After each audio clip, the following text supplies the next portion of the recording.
Welcome to another episode of Bubba's Tango 18. I'm Bubba, and this is our build. So I wanted to do a couple of updates on what we've been working on.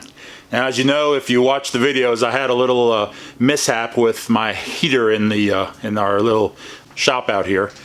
For whatever reason, I don't know, but it decided to self-combust, and it's not that type of a heater. So the heater is a radiant heater, and it had a fan behind it helping to move the heat away from the electrical and all that type of stuff, you know, which normally, I mean, wouldn't be a problem otherwise.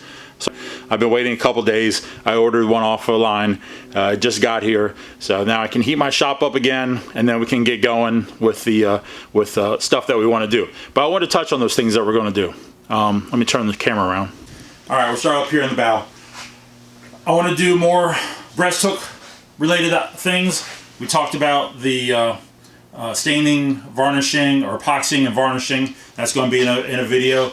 That piece goes inside there. I need to put wood strips underneath for when we do our tow rail. I need to cut out for the access door here. I need to glue or a resin fiberglass this entire panel inside here.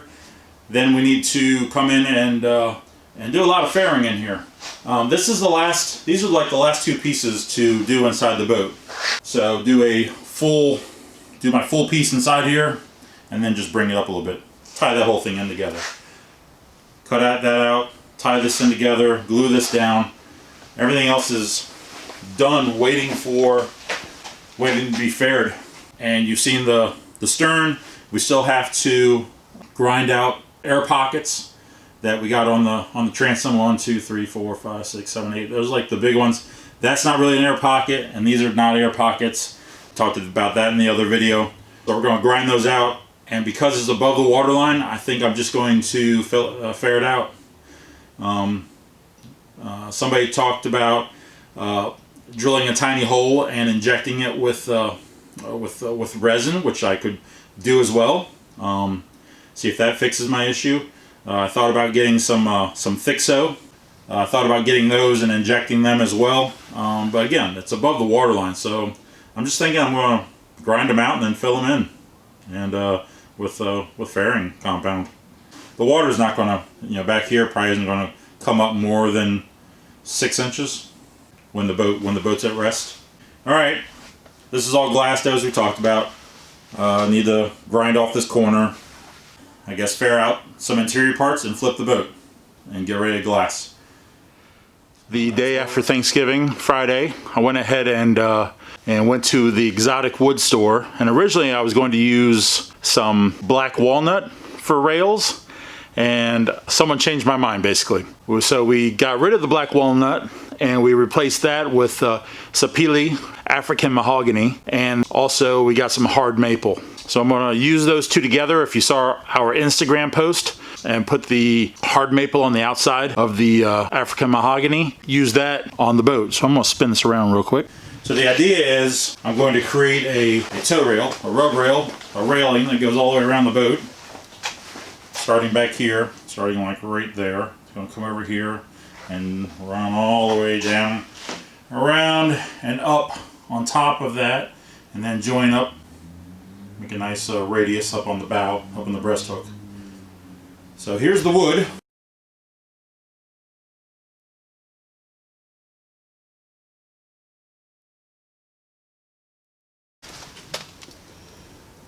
That's the mahogany. So what I did was I had it cut down in 1/2 inch by 1 inch thick strips, planed down first and then ripped by the supplier. My thought process was, as we got into the curve, we could glue up the strips. So my thinking is I'm going to take and put a strip on either side of this, raised up a little bit, glue that on all the way down, then come in and put another piece on and wrap that around. So as I go around the curve, the grain will go, it won't be one solid piece. I didn't want to do one solid piece. I wanted to do the strips.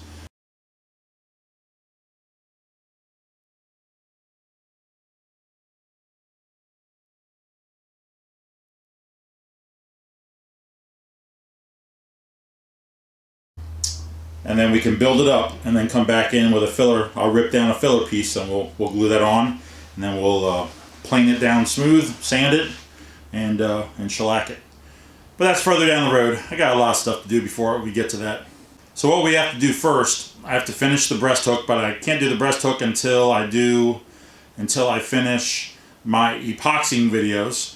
So I'm in the middle of a test for the epoxy. So I did one test on the on a piece where I just sanded and put on the gleam, and then I went online and read some more. Thought that I needed to do another test. So here I've done a water-based, it's oil or water or gel. Anyways, I've done a stain, and I've stained the okume first. They say let that sit for 7 days, which I've done. Now I'm going to come back with a couple layers of the epoxy resin I've been doing, and I'm going to coat this piece, and then I'm going to go over top of that with the varnish. So after we give the epoxy resin time enough to harden, then we'll come back and we'll do coat of the gleam varnish. We'll do 1 coat per day and let that, and then build it up to 6 or 8 coats just like we did on the previous piece.